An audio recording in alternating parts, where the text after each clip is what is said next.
And welcome, welcome, welcome. This is Peter Winnick. I'm the founder and CEO of Thought Leadership Leverage, and you're joining us on the podcast today, which is Leveraging Thought Leadership. And today, my guest is Amy Woods. Amy is the founder and CEO of Content 10X. She's an expert in content repurposing, which I have been banging the drum on for years. So I love when I sort of stack the deck with people that I know have a similar perspective that I do. She's got a cool agency. She's the host of the Content 10X podcast. She's spoken on all sorts of stages around the world on this topic, and she's gracing us with her presence today. So welcome aboard, Amy. Hi, Peter. Thank you so much for having me on. I really appreciate it. My pleasure. So let's just dive right in. So let me tell you what I see and observe, and see if where you agree and where you disagree. Is that when dealing with really, really smart people, my clients, right, and really, really creative people in a business where they don't sort of allocate cost properly, they could sort of go on this endless tear of creating awesome, amazing, cool content because that's what gets them out of bed. But they don't get all of the juice out of the lemon because they're not repurposing across all the modalities to reach all the folks. So let's go there for a minute. How would you respond to that? Oh, yeah, exactly. I think that's the problem. I think that certainly with the people that I work with, and I'm sure you do too, we all have an appreciation that content marketing is really important. So we should be putting out content and getting our message into the world and getting known as thought leaders. But I think what I find is a lot of people, they constantly kind of spinning wheels, creating that new content, that new content, that new content, but not just pausing and, as you said, just making the most of the individual pieces of content and making sure that they're reaching people. Well, the message is reaching people in whatever new format it can repurpose into, Yep. um, across platforms. So you're not just putting videos onto YouTube and your website, but then you're also repurposing those videos onto other social platforms and other locations and taking the audio for podcast. And it's just it's just a smart way of working, and I agree with you. I think that sometimes it's missed, and when I speak to people, often they say to me they don't have time to repurpose the content, but then they'll say, "Right, I'm just off to do the next podcast or the next video," and it's like, "But maybe instead of the Yeah. next one, maybe just pause and repurpose the last one." So, yeah, I completely agree with you. I think it's a shame when all this time and thought and attention and research can go into content, and then it's just gathering dust after it's put out that one time. Yep. So let me ask you this. Every artist, if you will, has a medium they prefer, right? Whether Yeah. that's a sculptor, a painter, a writer, a singer, whatever the case is. I have a suspicion, and I don't have hard data, I have anecdotal evidence to back it up, that everybody's got their default content creation medium, right? So I have clients that are, really the word is their medium. They love to write. I have others that it's the stage. They love to speak, right?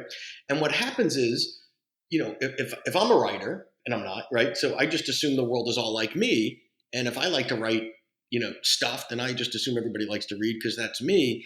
And I think we're living in a world for lots and lots of reasons where there's so many different formats and mediums and modalities and length. And I mean, there's so many variables around content that we've got these blinders on saying, well, I like 300-word blog posts, so everybody must, right? I don't really get Pinterest, so nobody else does. So tell me about sort of the process that you take your clients through to understand where they're creating, and then the delta between where they're creating and the other mediums that you can help connect them to. Yeah, so I agree with you. I think we all have our preferred style of content that we like to create. And also, on the other side, everybody has a preferred learning style as well. So some people just prefer to learn through visual, through oral, through video, through interaction, through lives and events and things like that. So everybody's got different ways that they consume and learn. And then we have our different preferred methods of content creation. So when I work with my clients and we talk maybe about what's the best form of content if they're coming up with something new for their business, then I guess I approach it from two angles. One is that I would always say that if you are comfortable, then video is always the best starting point, because you can get so much from video, because then you can go on and get audio, you can do write-ups, you can do so much with video. But more than anything, consistency is key.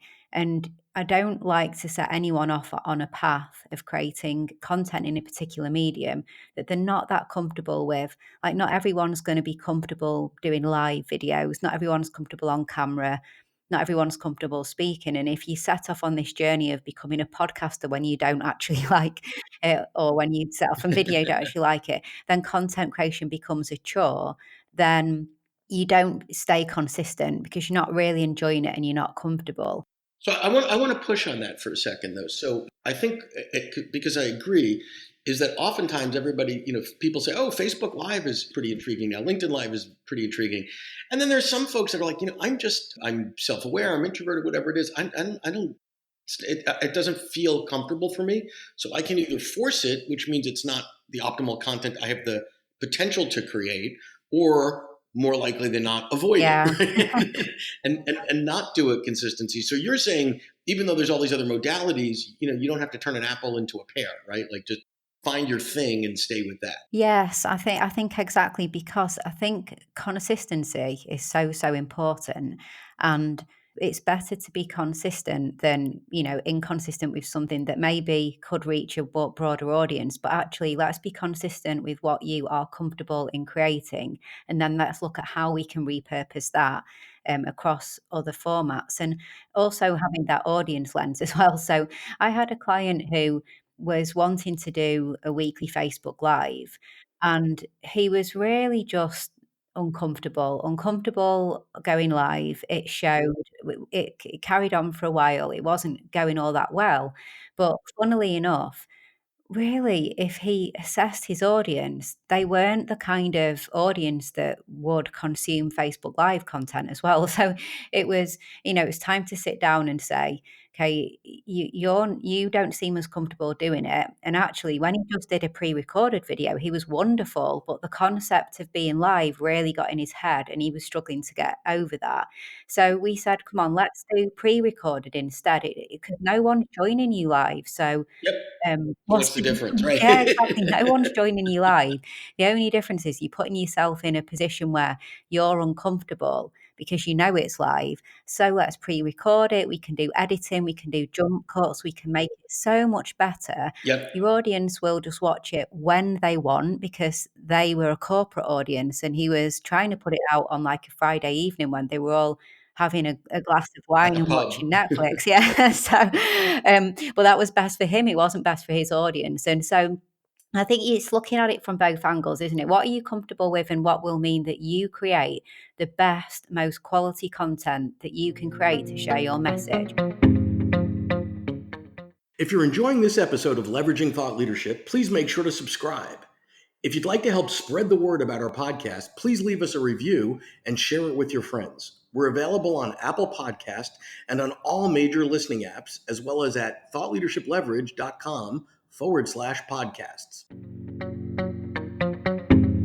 Yeah, so two key points that you made there that I want to touch on. One is this consistency piece, right? So listen, we could all experiment with different mediums, and some experiments will work and some won't, right? And you say, okay, that was a failed experiment, right? I was going to do A, B, C, and D, or try a Facebook Live, and it didn't work for me. That's cool.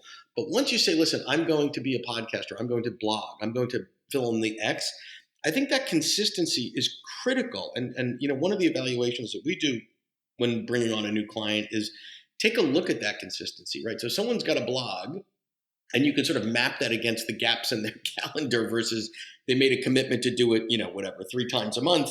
But if I go on your site and your last blog post was from, 3.5 years ago, that's not good for your brand, Yeah, right? It just says something. So either figure out there's technologies you can use to pull the dates from that, et cetera. But if you're making that commitment, stick with it. The other piece of the consistency is it takes a long, long, long time to build any sort of followership and yeah, audience. And you can't do it with this herky jerky stop and start. People want to sort of try something you wrote or produced or whatever, try it again. And it takes a while, maybe 5, 10, 20 touch points to go, yeah, you know what? I look forward to every time Amy's podcast comes out because that's good stuff, right? And maybe that took me 2 or 3 months of sort of dabbling with it till I make the commitment as a listener. Yeah. That's one piece. And the other thought I had is, as it relates to the audience, is making sure that you're crisp and tight and clear around who your audience is and how and when they consume content. So the example you gave is great. Hey, I'm free on Friday night, so that'll be a good time for me. And your clients are all just put in a 50, Yeah. 60 hour week and are kicking back with a Yeah. bottle of Cabernet. You can't compete No, against that. exactly. Know your audience, yeah. But, I think that, that what when content repurposing can really help is when you create so you're consistent with your content and you've found, as you said, I think it's important because you need to turn up for your audience and they need to know when you're going to be turning up, and then your regular audience enjoy it and know that a podcast comes out every Wednesday, whatever it may be. And then when new people find you, they can binge on everything before and get to know the new release Sure. schedule. And I think that a problem that I see often with people with their content is that they're not consistent in what their message is. And I always think that if you're trying to become a thought leader and you're trying to grow your personal brand, then it needs to be extremely clear the problem that you solve for your audience. And so your message needs to be consistent so that when they have that problem, they immediately think of you because they know that that's what you are, what your message is all about. And so Yep. if you have a scattergun approach and 1 minute you're talking about productivity and the next minute you're talking about Facebook ads or something, and the next minute you're talking about miracle mornings and things like that, now people start to wonder, well, Yep. what problem do they solve?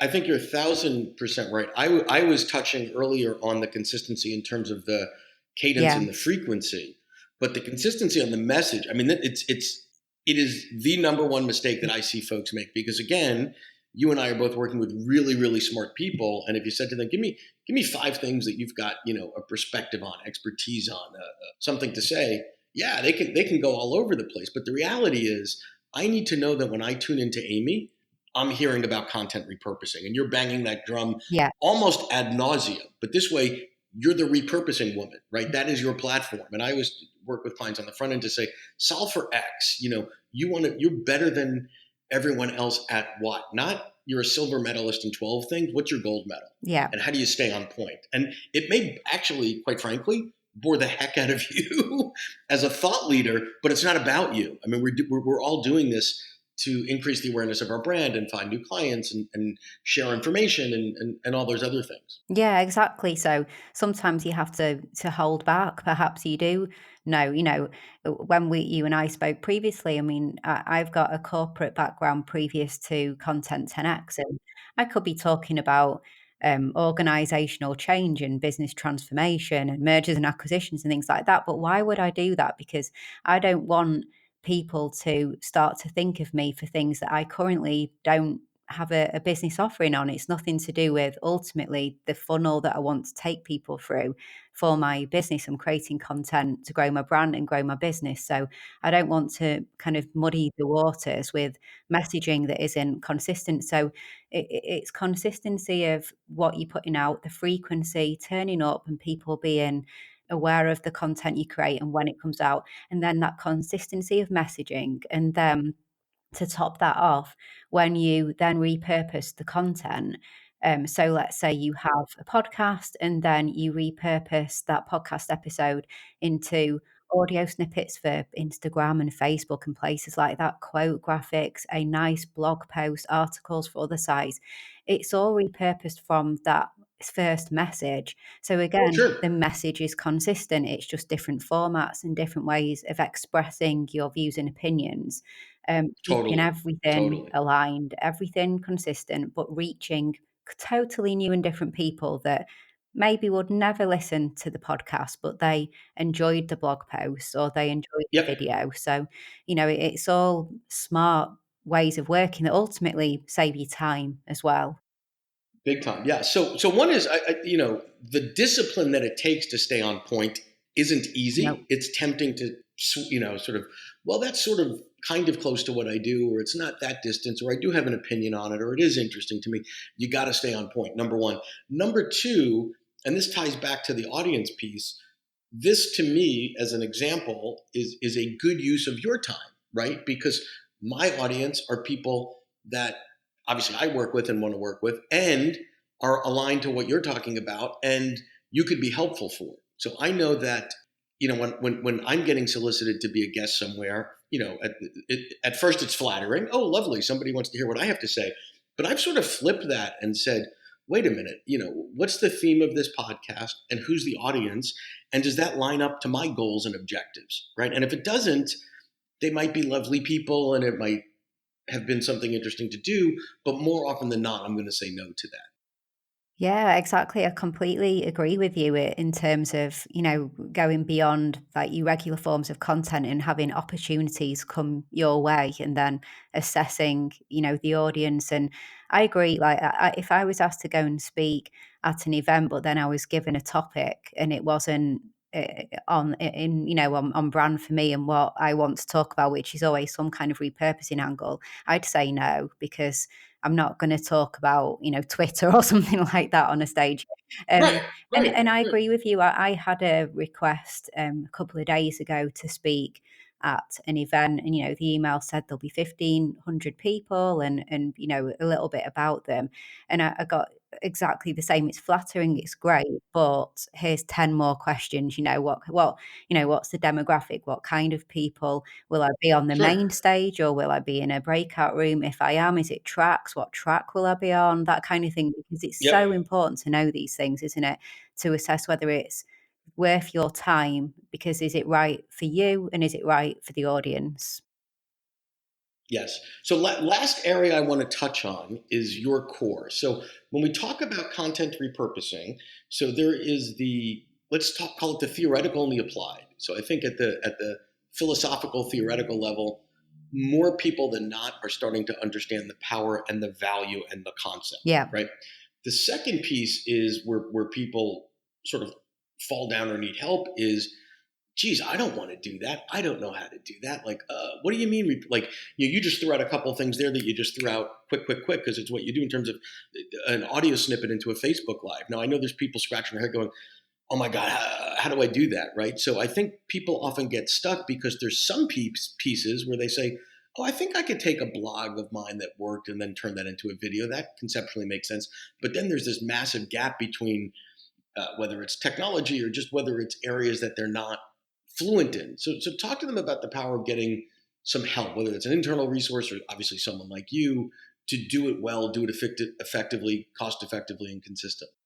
Oh yeah, I completely agree with you. It's easy for me to reel off all the different things, but I that's what we do. I have the Yeah, team right, do it. right. So yeah, when you're writing. So my team consists of copywriters and specialisms in blog posts and social copy, graphic designer, video editor, audio editor, publishing onto various sites and all of the skills there. And so there's a lot of different skill sets if you're going for a multimedia approach to repurposing your content. And of course, you'd be weighing up whether it was worth your time, whether you need to get help, and then what would that help look like. So But I want to pause you there for a second because I mean, you just named out five, six, seven very different skill sets, and you because this is what you do for a living, yeah, you have all the different specialists. So the obviousness of the mistakes that people make saying, hey, I can try this for 5 hours a week and have deep expertise across seven different domains.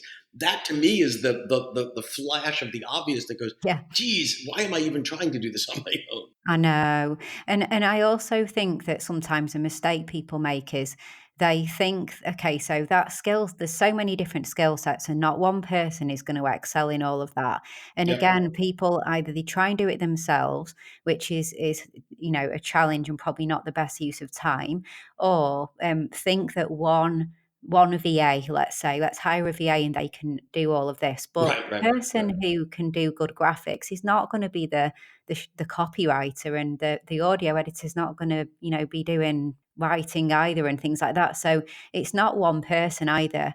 It's a multitude. If you're really gonna go all in and do a really big job of repurposing your content, then it's complex and quite complicated and does involve a lot of different skill sets. But I think it just depends what kind of help you want and what you want to do. You can start small and think, okay, I'll always repurpose my video or podcast into a really great article and, work with one copywriter who can do that. And then you can start working with, a graphic designer for graphics or things like that. So you can piece different people together and you can take it one step at a time. And if you have in-house capability and you have the skills in-house, you can do that.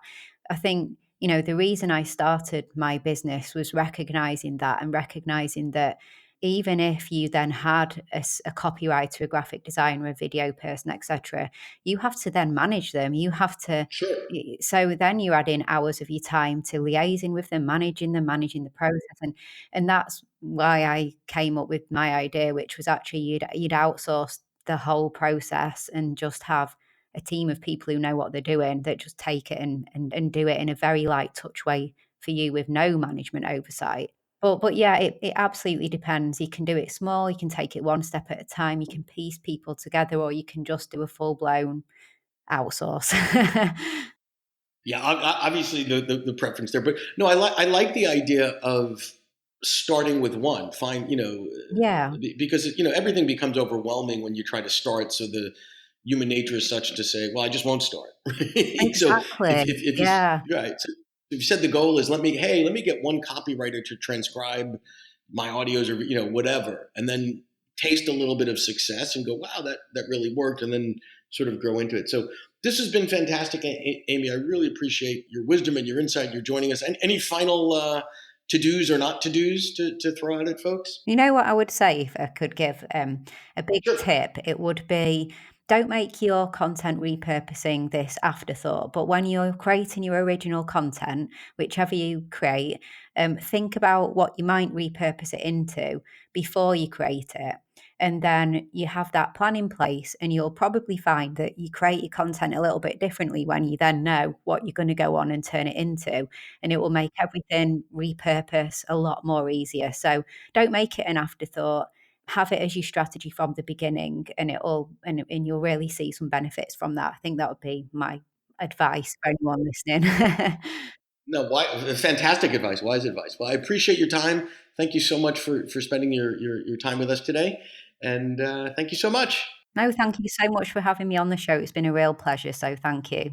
To learn more about Thought Leadership Leverage, please visit our website at thoughtleadershipleverage.com.